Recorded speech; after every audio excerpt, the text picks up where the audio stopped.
रिलायंस की ईजीएम पर नजर होगी निश्चित तौर पर 28 अगस्त को, और वहां से जो ट्रिगर्स आएंगे वो कहीं ना कहीं रिलायंस के शेयर को दिशा देने का काम करेंगे। लेकिन राजेश जी, रिलायंस ने देखिए 2580 रुपए का जो भाव था, जो डीमर्ज्ड प्राइस था जियो फाइनेंशियल को अलग करने के बाद, उस भाव तक फिर लौट के सर गया नहीं। 2470 के आसपास आज ये शेयर आ गया है।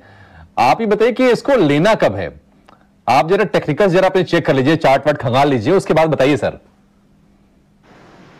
देखिए अभिषेक जी, स्टॉक में करेक्शन तो हमने देखा पिछले कुछ दिनों से, एक कंटिन्यूस सप्लाई प्रेशर बनते हुए दिखा। लेकिन अगर हम इसको शॉर्ट टू मीडियम टर्म के हिसाब से देखें तो स्टॉक एक अपने महत्वपूर्ण सपोर्ट एरिया जो कि है करीब 2440 2450 की रेंज में, उसके आसपास ही अभी ये ट्रेड करते हुए दिख रहा है। हालांकि अगर आज के लो देखें तो 2440 के आसपास के लो बना के एक वहां से 20-30 पॉइंट का एक रिवर्सल भी बना है।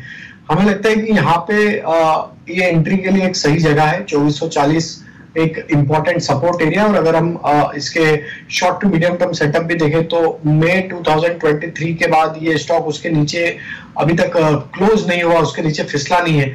मल्टीपल अटेम्प्ट जरूर हुआ है, वहां से रिवर्सल बना है। तो हमें लगता है कि 2440 ये लेवल अगर होल्ड आउट होते तो यहाँ पे एक हाई पॉसिबिलिटी के एक पुलबैक का ट्रेंड यहाँ पे बनते हुए दिख सकता है। 2530 2540 की तरफ वो लेवल चैलेंजिंग होंगे ऊपर में। तो यहाँ पे एक रेंज जो हमें लग रही है अभी ट्रेड करने के लिए, वो 2440 से 2540 की रेंज लगती है एक ट्रेड करने के लिए। अब ये 2440 के आसपास ही ट्रेड कर रहा है, तो बाय साइड का ट्रेड लिया जा सकता है। लेकिन क्वांटिटी थोड़ी कम रखें, क्योंकि मार्केट का टेक्सचर थोड़ा सा बियरिश साइड में है और एक लार्ज कैप स्टॉक है।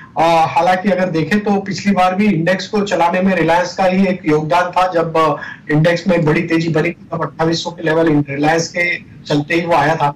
हमें लगता है यहाँ पे कॉन्ट्रा ट्रेड लिया जा सकता है 2440 के स्टॉप लॉस से। अपसाइड में 2520 2540 तक की जगह यहाँ पे आती हुई। ठीक है, जियो फाइनेंशियल्स में फ्राइडे को, और वो ये हुई कि 5 दिन के डाउन सर्किट के बाद हमने जियो फाइनेंशियल में बाइंग देखी। हमने देखा कि ब्लॉक डील में मोतीलाल ओसवाल फाइनेंशियल सर्विसेज का जो एएमसी है उसने बाइंग की है। लेकिन फ्लोज के नज़रिए से सौमित हमारे रिसर्च में आपको बता के गए कि पैसिव फंड्स की आउटफ्लोज हैं।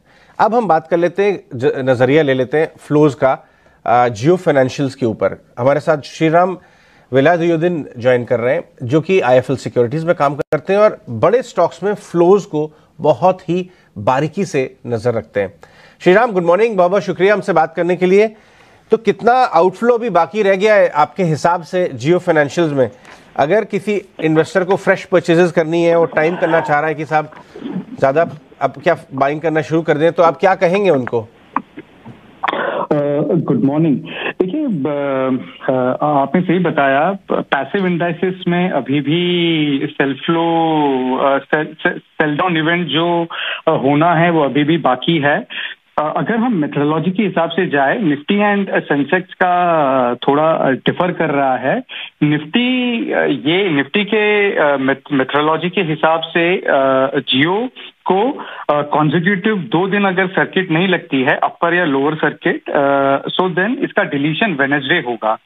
सेंसेक्स में और निफ्टी में इसकी आउटफ्लो तकरीबन यूएस डॉलर्स में है $280 मिलियन, लगभग 10.78 करोड़ शेयर। ये निफ्टी ईटीएफ का सेलिंग एक्सपेक्टेड है एज एंड व्हेन जब होगा।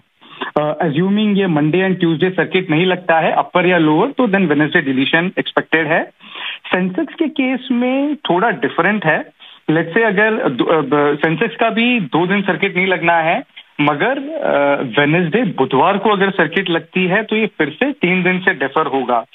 यदि अज्यूमिंग तीनों दिन ये सर्किट नहीं लगता है तो सेंसेक्स बेंचमार्क ईटीएफ्स को लगभग $160 मिलियन का बिकवाली है जियो फाइनेंशियल सर्विसेज में, विच इज रफली 6.18 करोड़ शेयर्स।